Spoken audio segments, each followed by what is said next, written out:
Episode 107 of the podcast. What is desensitization?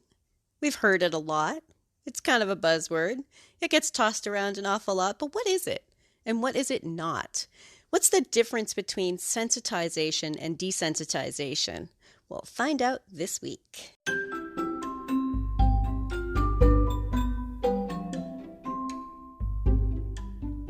You're listening to the Creating Great Grooming Dogs podcast. I'm Chrissy Newmeyer-Smith. I'm a certified professional groomer, a certified behavior consultant for canines, a certified professional dog trainer, and the owner of Happy Critters in Nashua, New Hampshire. And this, my friends and colleagues, is the podcast where grooming and training meet. What is the difference between desensitization and sensitization? This one's a really interesting topic, and this is really common for people to get this one wrong. So I think we talk a lot about desensitizing dogs to grooming processes, to veterinary processes. However, without really knowing what desensitizing is, we can be easily led astray. What I think a lot of people are doing is they're thinking, well, he needs to be desensitized to it through repetition. Now, repetition is how we learn. And I think we can all agree with that. Like, yep, repetition, repetition, repetition. That's how you learn. That's really how you learn anything. You do it a bunch of times. You do it over and over again. Once in a while, there's something that you can learn in a single event learning. And those are usually fear involved or awesome, like totally awesome involved, but not the normal day-to-day how to learn stuff. That's through repetition. That's doing a C major chord on my ukulele over and over and over again until my fingers find it without me thinking. That's holding your shears so that you're not thinking about how to scissor while you're thinking what you're going to scissor. Repetition, repetition, repetition, and practice. However, desensitization is the process of making less sensitive. So when we want a dog to be less sensitive to something, it's not just about the repetition, it's about the mood. The mood is the key between desensitization and sensitization. Because repetition, repetition, repetition of something you hate and you're afraid of makes you more afraid, more aware of something scary or dangerous or frustrating or uncomfortable. Even more aware of it, wanting to avoid it even more. And that's what I often see happening when people think that they are desensitizing. All right, now that might be, as an example, a groomer says, you know what, you really need to work with him on those feet because he's not real good for his feet. But without giving an owner more to go on, what do owners do? They go home and they're like, boy, you know, he's not good with those feet. We need to work on that. Nope, give me your foot. Give me your foot. Give me your foot. No, don't do that. No, Sparky, no. Right? Now it's become, I'm touching your foot and I'm going to touch your darned foot, whether you like it or not, because you have to let people do this. Right? And the dog is becoming more sensitive about it. Like, I hate this. I hate this. I hate this. Or the owner goes home and says, well, we've got to start touching your feet and I want you to like it and I want you to be good for it. And as soon as puppy yelps, they let go. Okay. See, you can trust me.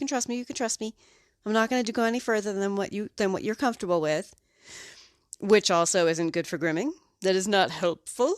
That is not what we want. Like, oh, he yelped. Oh, never mind then. Like we need to help owners understand and other professionals understand that desensitization isn't just about getting them used to having this area handled or this tool near them or whatever the problem that we're trying to work on. It's not just repetition. It's repetition with a mindfulness of being comfortable with it, accepting, to be understanding that, oh, I'm supposed to hold still while you do that. Or I'm supposed to act in a certain way while you do that. Because it's not always going to be still. For grooming and veterinary purposes, it is very likely to be still that we want. But I want you to think that there are lots of different ways that desensitization and sensitization work. And it's not that one is good and one is bad. So I don't want people to think, well, desensitization is the good one. Well, it's usually what we want, but sometimes sensitization is exactly what we want too. I just want you to be aware that the repetition with the correct mood is what's important. So let me give you a couple of examples, and you can tell me if you think they're sensitization or desensitization, if the dog is more sensitive or less sensitive. So what about when a dog becomes really alert when they hear a cheese wrapper? Right? That's not something we've really taught. We don't teach dogs to love the sound of a cheese wrapper, yet many, many dogs know the sound of a cheese wrapper. So what does that mean when they're suddenly very alert to it? Like, whoop, cheese wrapper? You know, they come in from the bedroom, they're like, I heard a cheese wrapper out here in the kitchen, right? We have taught them to be sensitive to, we have sensitized them to the sound of a cheese wrapper. Now, that's not good or bad. It's just a different context that I want you to think about. Like, they're very alert to it. They're like, cheese wrapper. Heard that, right? What about the dog that's suddenly very alert when we turn on a clipper? Well, wait a minute. Suddenly alert means sensitized. Suddenly alert, right? Now, that could be the dog who's like, oh, okay, I know this one. We're supposed to hold still and we're supposed to be good. And maybe they're very, very intense because they've done a lot of positive reinforcement around this. Like, okay, I'm going to be really, really good and I'm going to hold still. When does the cookie happen? All right, this is going to be great. I personally don't like training with that kind of intensity, only because, well, okay, that kind of intensity with grooming processes. I don't want them to think like, I can't wait to jump up and down and go crazy and be happy. I want them to be more chill than that. Right? Because the dog that instantly flinches when they think they hear someone say good job and they're ready to like bounce off the table, that's not real safe. I don't want them to be constantly thinking like, when's the cookie happening? When's the cookie happening? Like, that's a little bit frantic, right? I want that in other contexts, but not during grooming, not during a vet visit, right? Not during maybe medication at home. You know, because this isn't just about grooming and this isn't just about groomers or just about vet visits. This is also an owner who has to, you know, check an ear. Like, dude, why are you scratching at your ear? Come on over here. Let me take a look. Like, we don't want that dog to be frantically crazy, happy, sensitized. We want them to be desensitized, less sensitive to it, more casual, controlled, and calm, comfortable, and cooperative, right? We want them to be like, oh, okay, you're going to touch my ear. All right, I've been scratching at it a lot, you know, and to trust us even if it's going to hurt, even if it's going to hurt, even if they don't want it, even if it's uncomfortable. And that's where some of our training fails us because we do these repetitions and sometimes people are like, oh, it's all about teaching them to trust us. And that's true. But if the goal is to do things that they don't want us to do, or things that they might be sensitive about, or that they might be sore about, then we also need them to trust us when it's uncomfortable. And the way to practice that is to think about like, okay, this is calm, and I'm going to touch your ear. Are you calm? Good. Now we can proceed. And to be calm, to collect yourself, to be in charge and confident and make them feel reassured. And I know for some of us, that comes on as new agey babble to make them feel reassured. But I'm going to say there was a time in my life where I would have said, oh my God, really? Really? Oh, let's let him be reassured. Like puppy mama, blah, blah, blah. But the fact is that reassurance is a really important tool. Yeah, if I can calm a dog down and help reassure them, they're like, hey, this is just me checking something sore. This is going to hurt a little bit. You with me? You okay? That's reassurance. It's also good training, right? I mean, my own dogs will trust me if something hurts. And you know what? If something hurts, I'm going to handle it a little differently. I'm going to be like, okay, well, let's calm down. Let's go someplace quiet where your brother's not coming over with a squeaky toy and bonking you in the head with it, because that's a little distracting when someone has a boo-boo. Tech talk, a boo-boo. But I want you to think about that desensitization is to be calmer about it, to be less alert to it, to be like, that doesn't really bother me anymore. And it's through repetition. Now, here's another example. A dog who is suddenly like, what? I heard that. What is that? When a doorbell rings. Is that sensitization or desensitization? Yeah, that's sensitization, even though it was repetition. Yep. Repetition, repetition, repetition. Maybe the doorbell rings constantly and the dog's like, whoa, whoa, whoa, whoa, whoa, whoa, whoa. Whoa, whoa, whoa, whoa. You know? it's. I want you to think that it's not just how many times we do it, it's how we do it and the outcome that we're looking for and what we are actively trying to encourage. In a previous episode, I talked about goal setting, right? Be thinking about what is it we ultimately want this dog to do when they hear the dryer turn on, or when they see the grooming table, or when I reach my arms around him to lift him up into the tub, which that's another whole big process. Is it the lifting? Is it the reaching around them? Is it the being in the tub? What part of that are we desensitizing? So goals are really important, but also knowing that sensitization and desensitization are learned through repetition. And we have to be very, very mindful of the mood that we set during that repetition. Because one is calming and the other is excitable.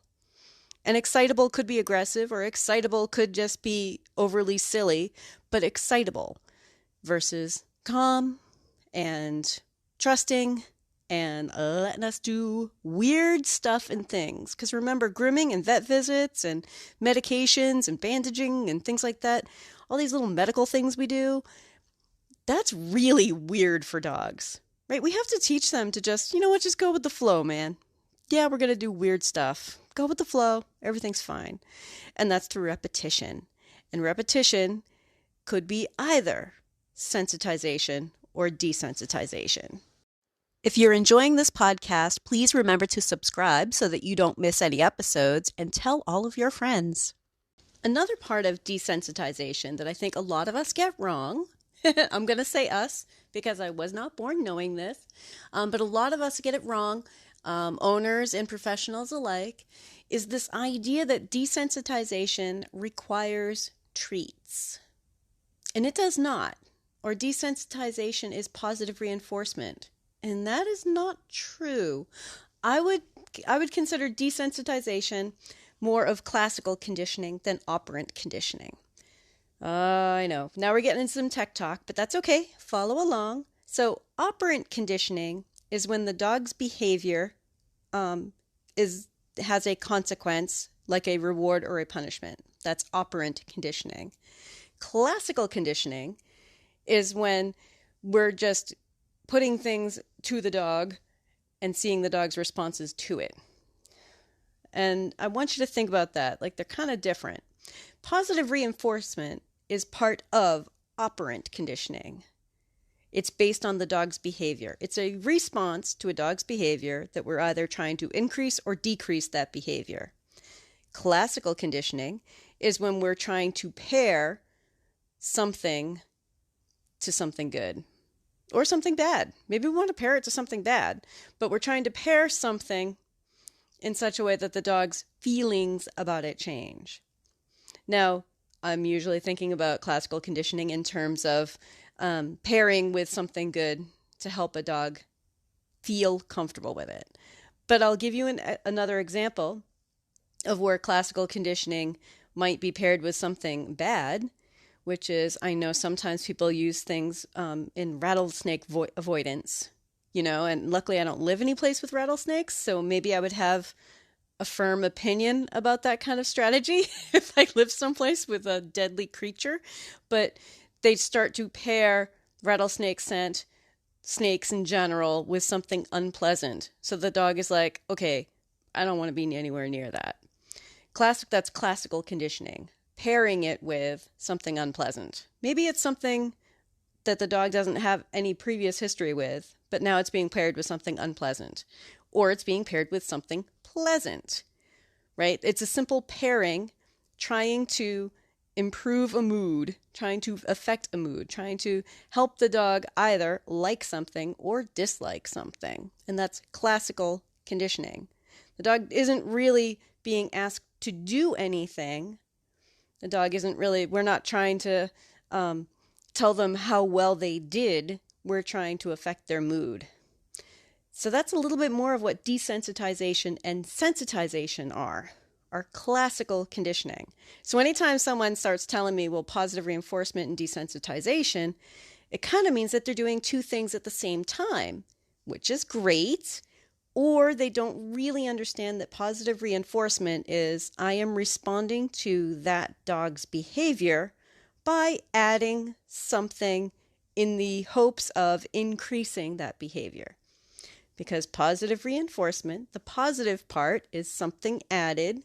Reinforcement means the behavior increases. So you're kind of making a bet, testing a theory, that by adding this, that behavior will increase. Okay, desensitization and sensitization are a little bit more about classical conditioning, simply pairing things together in hopes that the dog's mood will change, the dog's outlook will change, the dog's idea of if they're comfortable or uncomfortable with something will change. And like I said, usually we're thinking in terms of making them more comfortable with something, right? We want them to be more comfortable with the sound of the dryer or, being up on a table.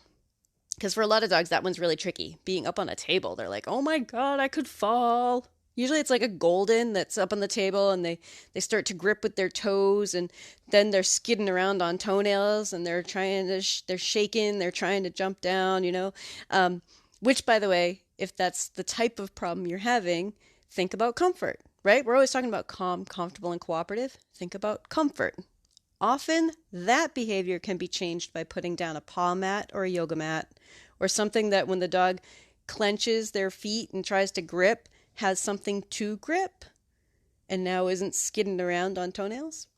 Anyway, not to get off topic, but we want to think about desensitization as pairing of this thing and everything's cool, everything's fine, and lots of repetitions. Everything's cool, everything's fine, you're okay.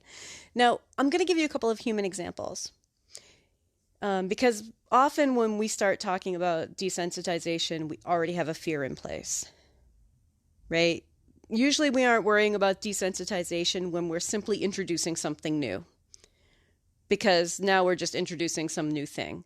So usually desensitization is a process that we choose when there's already a fear. Because otherwise, there's no reason for a dog to be worried about a pair of nail clippers. Right? It's an inanimate object. They have no opinion about it yet until it's been used on them. And so that's why if they have an opinion about nail clippers where they're like, run, that's when we might use something like desensitization because the problem is already there. And now we're like, oh, buddy, I just need you to feel comfortable with these nail clippers out. And that might be our first step, right? We don't necessarily go directly to the nail trim. If they're already showing us, I'm no longer calm with this, I'm no longer comfortable with this is causing me some stress, then that's where we work. Because if you're doing it right, it's about as interesting as watching paint dry. We want them to be calm. So a human example. If a child is afraid of bees, right? It's a pretty common one. Little kids afraid of bees, right? We don't bring them to the hive. Well, let's walk you up to the hive. See, look at all the bees. Stop it. Be good. Because what's going to happen? They're scared. They're going to get more and more scared. The closer they get to the hive, they're going to start jumping around and squealing and being scared.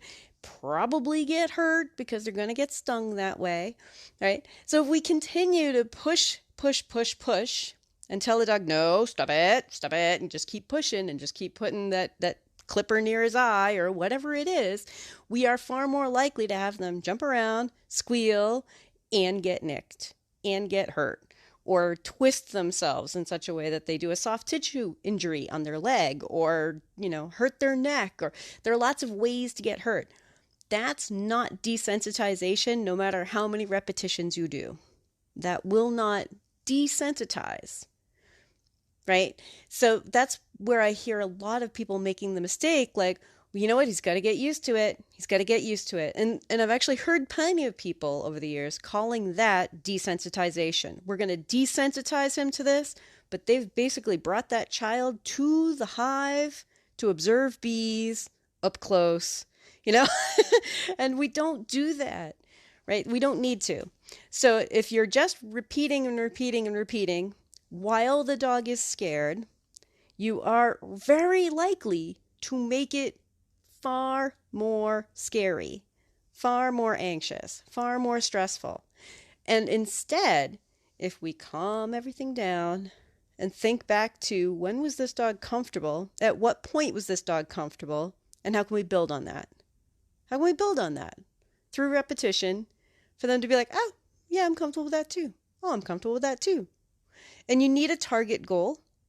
Calm, comfortable, and cooperative works for many, many, many people. Now, that's not a very specific goal, but if there's something in particular, let's see, here's a good example. A little dog that I groom who has some leg problems going on. I don't care if he stands while I do his nails. I have to have him stand for part of drying. I have to have him stand for part of scissoring and clippering. But for his nails, I can do it while he's sitting. So all I really care about is him being comfortable with it. And he is. But I'll check and I'll move around him and like, okay, you ready? Yeah, okay. Because I know it does cause him discomfort. His legs just weren't put on his body right. We all know those dogs, right? The little like Lhasas that one leg looks like it was put on sideways, right? They're never going to feel physically comfortable with those legs, right? Those legs are probably a cause of soreness for their entire life, right? If we're going to wait for them to be physically comfortable and 100% comfortable, that's going to take some pain meds or something. What we need to do is teach them, all right, I'm willing to meet you partway. And I want you to be calm for it. I want you to be comfortable with it. I don't want you to be afraid, right? And that's where desensitization comes in.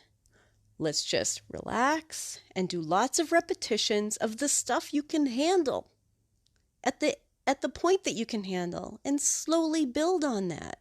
Slowly, gently build on what you can handle, how well you handle it, until eventually an owner says, boy, I really didn't think that you were going to be able to get his nails done, but he didn't seem to care at all. And it happens. It happens for me all the time. Owners are like, oh, he didn't scream or anything. Like, well, I'm not going to try to get him to scream. I'm trying to avoid any of that. But they're often surprised. Like, I didn't think he'd be that good. But it's all about desensitizing, helping him be comfortable with it, helping him at the point where he is comfortable and building on that so that we can have a dog who eventually isn't worried about it, which is different than a dog who stands still despite how scary it is. That's another whole topic. But sometimes I think we just don't really understand what we're asking. And when owners go home and try it, they're just like, oh, I got to just be touching your feet. Right? And that's why sometimes owners come back and the problem becomes worse. The dog's like, don't you even get near my feet. I've been having this argument with my family for like weeks now. I don't want anyone near my feet. So desensitization and sensitization are all about the mood. So if you get nothing else out of that, just think, well, am I encouraging this dog to be less sensitive about something or more sensitive about something? If you'd like more information, you can find me at Chrissy@happycritters.net, happycrittersdogtraining.com, or you can join the Facebook group, Creating Great Grooming Dogs podcast, or the Facebook page, Creating Great Grooming Dogs. I really look forward to hearing from you. If you're ready to go beyond the podcast, and I hope you do, I've made it really easy for you. If you go to creatinggreatgroomingdogs.com and click on your next step, you'll see all of the options. There's the Scholar Lounge community, there's the Modern Grooming Professional certification, there's Master Canine Stylist and Professional Canine Stylist diploma testings, there's the Behavior Lab for coaching and private one-on-one sessions with me, and of course the Master Groomer Behavior Specialist program. So go to creatinggreatgroomingdogs.com and click on your next step.